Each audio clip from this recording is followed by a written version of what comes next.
오늘부터는 이제 히브리서 말씀을 함께 보도록 할 건데요. 히브리서의 배경에 대해서 먼저 잠깐 이야기를 드리도록 하겠습니다. 히브리서는요, 일단 저자는 누구인지 밝혀져 있지는 않아요. 히브리서를 아무리 읽어봐도 저자가 누군지 자기에 대한 직접적인 소개가 등장하지 않고 있습니다.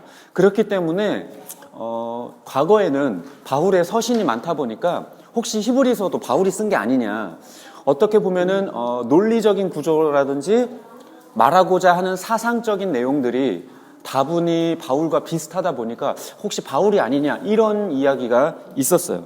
그런데요, 문법이라든지 표현 방식, 그리고 인사말, 이런 것들로 봤을 때 바울의 것과는 조금 차이가 있다, 이런 견해들이 많이 확실합니다.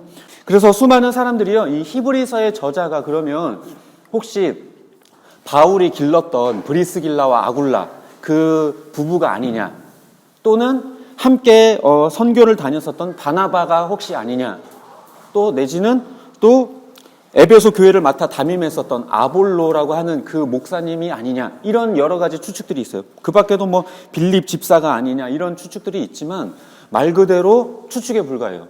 명확한 저자는 누군지 모르겠지만요, 이 저자에 대한 독특한 특성은 뭐가 있냐면, 첫 번째로는 헬라어에 굉장히 능통한 사람이라는 거예요.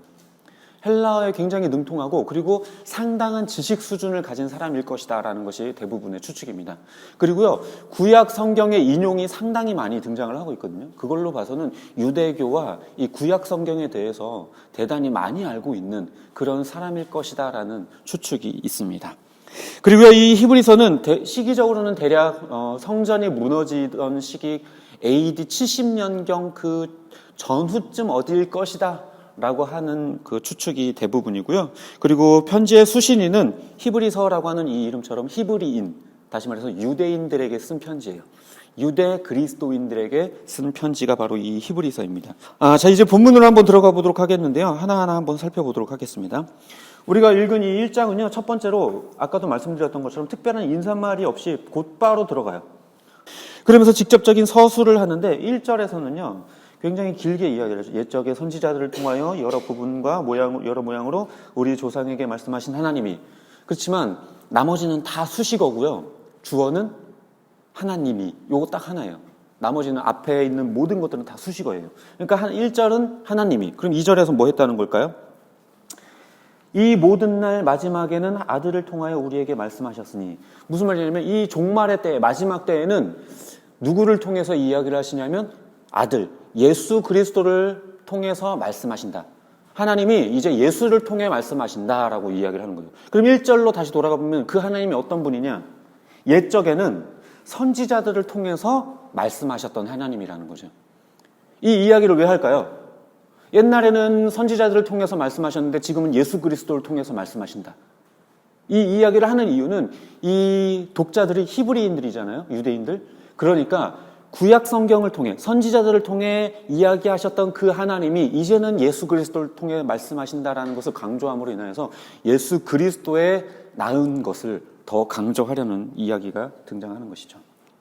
그래서 그 하나님이 이제 예수 그리스도를 통해서 말씀하시는데 이 예수님이 어떤 분이시냐? 이 예수님이 2절에 보니까요, 이 아들을 만유의 상속자로 세우시고 또 그로 말미암아 모든 세계를 지으셨다, 이렇게 이야기를 하죠.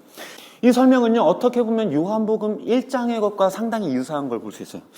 요한복음 1장의 주장, 논증도 그렇죠. 태초에 말씀이 계셨다. 이 말씀이 계셨는데 하나님과 함께 계셨고 이 말씀이 없이는 이 세상의 모든 것들 중에 말씀을 통해서 지어지지 않은 것이 하나도 없다. 즉 모든 것이 하나님의 이 말씀을 통해서 지어졌다. 그런데 이 말씀이 곧 육신이 되어 우리 가운데 임했는데 그분이 바로 예수 그리스도시다 라고 하는 것이 바로 요한복음 1장의 서술이죠. 그런 것처럼 이 여기서도 분명하게 이야기를 해요. 예수 그리스도께서 세상을 지으셨다. 모든 세계를 하나님께서 예수 그리스도를 통해서 창조하셨다.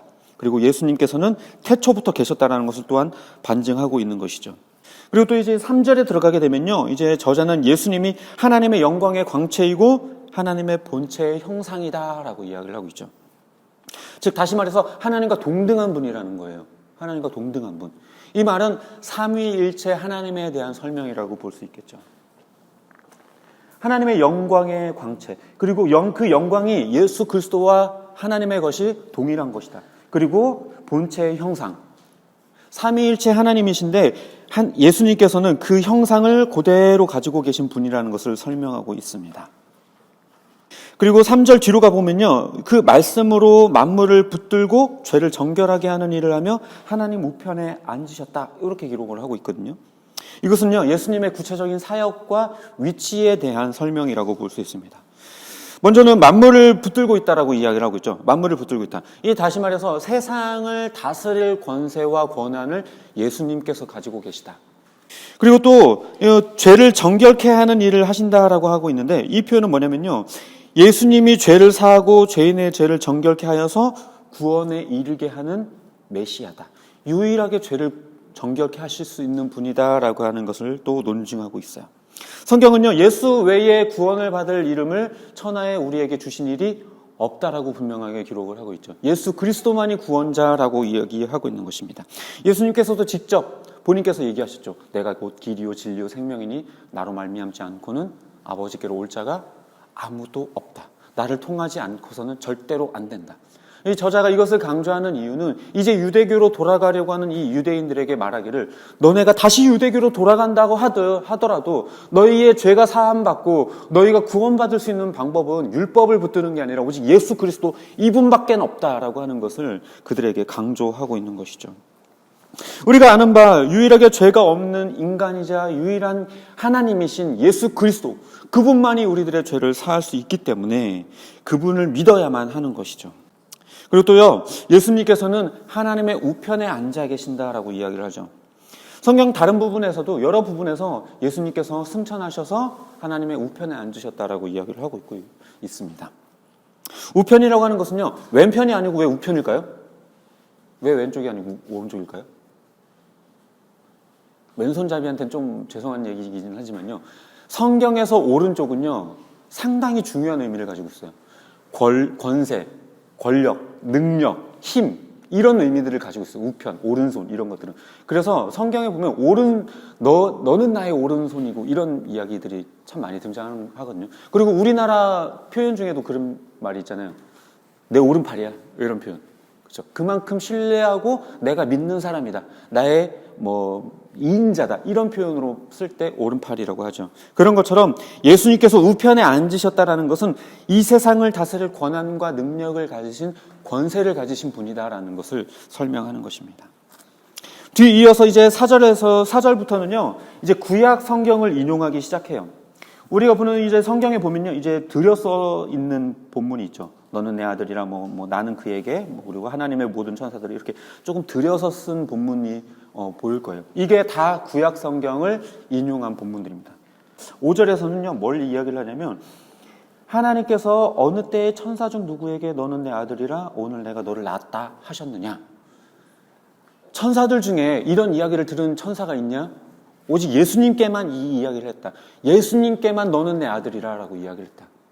다시 말해서 무슨 말이냐면요, 이 영적인 존재들 가운데 하나님께서 친히 너는 내 아들이라 라고 한 존재는 오직 예수 그리스도 한 분밖에 없다라는 거예요. 영적인 존재들 가운데. 그래서 이걸 통해서 예수님과 천사들 사이에 엄격한 차이가 존재한다라고 이야기를 하고 있는 것이죠. 그리고 6절과 7절에서도요, 예수님과 천사의 관계에 대해서 또 이야기를 해요. 또 그가 마다들을 이끌어 세상에 다시 들어오게 하실 때에 하나님의 모든 천사들은 그에게 경배할지어다. 천사는 누구에게? 예수님에게 경배할지어다. 예수님과 천사의 관계는 동등한 관계가 아니라 천사는 예수님께 경배하는 존재다 라고 이야기를 하고 있고요. 그리고 7절에서는 그는 그의 천사들을 바람으로 그의 사역자들을 불꽃으로 삼으셨다. 여기에 그의 천사들과 사역자들, 이것이 천사들을 의미하죠. 예수님께서는 그 천사들을 부리는 영으로 사용하고 계시다라는 거예요. 다시 말해서 예수님과 천사의 관계는 예수님께서는 천사를 부리고 천사들은 예수님의 수종을 드는 존재들이다 라고 이야기를 하고 있죠. 그 다음에 이제 8절부터 13절까지는요, 이제 예수님과 천사의 자리에 대한 이야기를 이제 하고 있어요. 이제 8절에 보면요. 하나님이여 주의 보좌는 영영하며 주의 나라의 규는 공평한 규이니이다. 주께서 의를 사랑하시고 불법을 미워하셨으니 그러므로 하나님 곧 주의 하나님이 즐거움의 기름을 주께 부어 주의 동류들보다 뛰어나게 하셨다. 여기에서 동류라고 하는 건 뭐냐면요.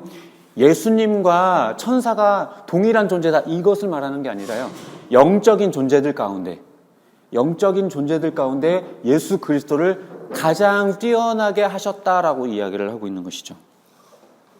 아무튼 그래서 예수님은 하나님과 같이 보좌에 앉으신 분이시고 이런 능력과 권세를 가지셨고 천사들보다 위에 계신 분이다 라고 이야기를 하고 있습니다. 그리고 10절에서는 태초에 주께서 땅에 기초를 두셨다. 즉 창조하실 때 예수님께서 직접 관여하셨다라고 이야기를 하고 있고요. 하늘도 주의 손으로 지으신 바라. 그것들은 멸망할 것이나 오직 주는 영존할 것이요 그것들은 다 이렇게 쭉쭉쭉 이야기를 하고 있는데, 즉 다시 말해서 세상의 만물들은 다 멸망하고 사라지고 없어지고 나중에 새 하늘과 새 땅이 오게 되면 새 옷으로 갈아입듯이 새로워질 것이지만 우리 예수님께서는 전혀 변함도 없으시고 바뀌지도 않으시고 멸망하시지도 않으시고 사라지지도 않으시는 영원한 분이시다. 이렇게 이야기를 하고 있습니다. 그리고요 13절 마지막 13절에서는요 이제 이렇게 이야기를 하고 있죠. 내가 내 원수로 내 발등상이 되게 하기까지 너는 내 우편에 앉아 있으라. 이렇게 천사들에게 언제 이런 이야기를 하신 적이 있느냐? 천사들에게 너는 이제 내 우편에 앉아 있어라. 이렇게 이야기하신 적이 없다라는 거예요. 천사들에게는 명령하신 것이 예수님을 수종들어라. 이런 이야기를 했다는 거죠. 그리고 마지막 14절에 보면요. 모든 천사들은 섬기는 영으로 구원받을 상속자들을 위하여 섬기라고 보내심이 아니냐. 무슨 말이냐면 구원받는 우리들을 위하여 천사들을 보내어주신 영이라는 거예요. 그럼 이 천사의 자리는 어딘가요? 하나님의 우편인가요? 보좌도 아니에요. 하나님의 우편도 아니고 보좌에 앉은 것도 아니고요. 예수 그리스도를 섬기고 그리고 또 구원받는 우리를 섬기는 부리는 영에 불과하다라고 이야기하고 있습니다. 그런데 우리는 때로 예수 그리스도를요 잘못 이해할 때가 있어요. 산타클로스처럼 아니면 호리병에 든 지니처럼 그렇게 우리는 생각할 때가 있어요. 우리가 찬양할 때는 입으로 물론 주님이라고 고백하죠. 그러나 무의식 중에 우리에 깔려있는 우리들의 인식은 그 정도라는 거예요. 신문 구퉁이에 있는 오늘의 운세를 예수님의 능력보다 훨씬 더 크게 여기고, 그리고 꿈속에 나온 돼지를 우리의 기도의 응답보다 훨씬 더 크게 여기는 때가 간혹 있죠. 오늘 본문이 우리에게 가르치는 바 예수님은요 하나님과 동등한 분이시고 이 세상 만물을 창조하셨고 또 다스리시는 분이십니다. 우리들의 죄를 짊어지시고 친히 죽어주심으로 말미암아 우리들의 죄를 사했고 우리를 구원해 주신 분이에요. 이 히브리서 1장을 통해서 이 히브리인들에게 강조하는 것처럼 우리가 세상의 어떤 가치, 세상에서 우리가 중요하게 여겼었던 어떤 그 가치, 돈, 명예, 권력 이런 것들로 우리가 회귀하고 그런 것들을 다시 붙들려고 하는 우리들의 마음이 있다면 다시 한번 점검하라는 거예요. 예수 그리스도만 붙들어라. 예수 그리스도가 가장 값진 이름이다. 예수 그리스도께서가 가장 크신 이름이고 귀하신 이름이다. 예수님만 붙들고 예수님만 굳세게 붙들고 살아라. 그것을 우리에게 히브리서 1장을 통해서 우리에게 들려주고 있습니다. 따라서 고난이 찾아오고 어려울 때 그런 순간에 그럴 때일수록 더 그리스도를 붙들고 더 하나님을 붙들고 믿음으로 나아가는 저와 여러분의 삶이 되기를 주님의 이름으로 축복합니다. 기도하겠습니다.